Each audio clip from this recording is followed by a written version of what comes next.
সংস্কারের নামে একটা ষড়যন্ত্রমূলক একটা প্রস্তাবনা শুরু করেছে। না ভোটের মাধ্যমে তারা সংসদ এবং নির্বাচিত সংসদকে পাশ কাটিয়ে তাদের নিজস্ব কিছু এজেন্ডা বাস্তবায়ন করে ক্ষমতা দীর্ঘায়িত করার চেষ্টা করছে। আমি এটা বলতে চাই যে যখন নির্বাচন হচ্ছে, সংসদ নির্বাচন, আমাদের দেশের সংসদীয় আমাদের যে সংবিধান আছে তার অনুযায়ী যখন নির্বাচন হবে, নির্বাচিত সরকারের শুধু নির্বাচিত সংসদ এবং নির্বাচিত সরকারই এই সংশোধনী করতে পারে এবং ওনারা সেই সংবিধানের অধীনে ওনারা শপথ নিয়ে এখানে আসছেন। ওনারা গণভোট করে নির্বাচিত সংসদের বাইরে কিছু করার তাদের কোনো অধিকার নেই। এই গণভোট করাও তাদের পক্ষে আইনগতভাবে ঠিক নয় এবং তারা এটা বেআইনি কাজ করছেন। আবার একটা কথা হলো, তারা যেটা করছেন সেটার মধ্যে তারা বিভিন্নভাবে একটা ষড়যন্ত্রমূলকভাবে নিজেদের ক্ষমতা দীর্ঘায়িত করার চেষ্টা করছেন। একসঙ্গে জাতীয় সংসদে ইলেকশন আর গণভোট একসঙ্গে হতে পারে না। কারণ হলো এটা দুটো কন্ট্রাডিক্টরি। জাতীয় সংসদে নির্বাচন হবে, সেই জাতীয় সংসদে একটা সরকার গঠন হবে, এই সরকার চলে যাবে। এখানকার সরকারের কথা হলো, আমি যে জুলাই সনদ বা যেটাই আমি পেয়েছি ভালো মনে করছি, এটা আমি সরকারের হাতে দেব।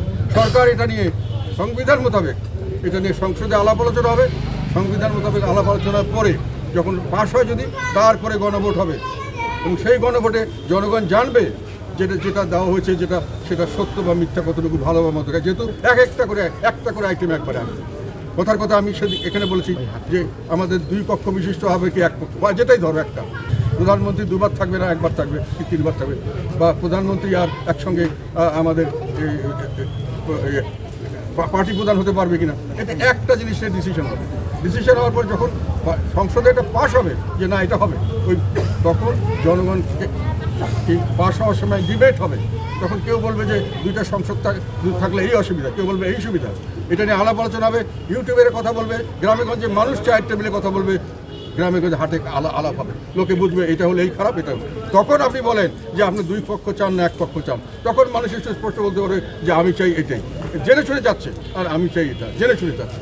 এখন এই সরকার গণভোটের নামে যেটা করছেন, ওনারা একটা হ্যাঁ না ভোট করছেন, যেখানে ওনারা বলছেন ওনাদের সংস্কার মানলে বাংলাদেশ কালকে থেকে বেহেশত হয়ে যাবে, আর কিছু অভাব অভিযোগ কারো থাকবে না, সবাই বেহেশতে বসবাস করবেন।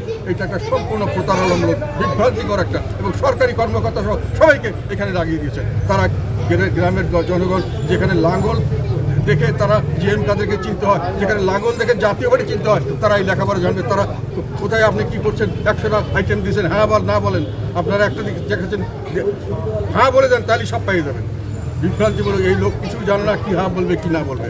তাদেরকে দিয়ে যেতে হবে, তারা একটা হ্যাঁ না ভোটের পরে তারা যেটা করবে, আমি বলছি, আমি সুস্পষ্টভাবে বুঝতে পারছি, তারা একটা বিপ্লবী সরকার করবে।